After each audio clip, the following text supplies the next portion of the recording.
சொந்தமாக YouTube channel நடத்த வேண்டுமா? நீங்களும் பிரபல ஆங்கர் ஆக வேண்டுமா? உடனே சேருங்கள் Pandey school of journalism. Contact 7388242242. மேற்கு வங்கத்திலிருந்து திண்டுக்கல் வந்த ரயிலில் கிலோ கணக்கில் கஞ்சா பறிமுதல் செய்யப்பட்ட சம்பவம் பரபரப்பை ஏற்படுத்தியுள்ளது. மேற்கு வங்கத்தின் புருலியாவில் இருந்து திருநெல்வேலிக்கு ஒவ்வொரு வாரமும் திங்கள் மற்றும் வெள்ளிக்கிழமைகளில் ரயில் இயக்கப்படுகிறது. வெள்ளிக்கிழமை காலை 10 மணிக்கு புருலியாவில் ரயில் நிலையத்திலிருந்து புறப்பட்ட ரயில் ஞாயிற்றுக்கிழமை அதிகாலை 1:30 மணிக்கு திண்டுக்கல் ரயில் நிலையம் வந்தடைந்தது. அதில் கஞ்சா, குட்கா மற்றும் மது பாட்டில்கள் கடத்தப்பட்டு வருவதாக திண்டுக்கல் ரயில் நிலைய போலீசாருக்கு ரகசிய தகவல் கிடைத்தது.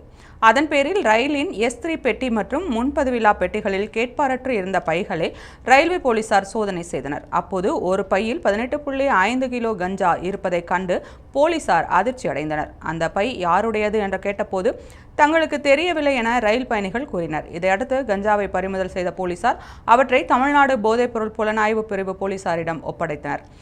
ஏற்கனவே சென்ற 2 மாதங்களில் இதே ரயிலில் 45 கிலோ கஞ்சா மற்றும் 40 கிலோ குட்கா பறிமுதல் செய்யப்பட்டுள்ளது. அவற்றை கடத்தி வந்த மதுரையைச் சேர்ந்த 2 கைது செய்யப்பட்டுள்ளனர். இதனால் மேற்கு வங்கத்திலிருந்து தமிழகத்திற்கு குறிவைத்து போதைப் பொருட்கள் கடத்தப்படுகின்றனவா என்ற கோணத்தில் போலீசார் தீவிர விசாரணை மேற்கொண்டு வருகின்றனர்.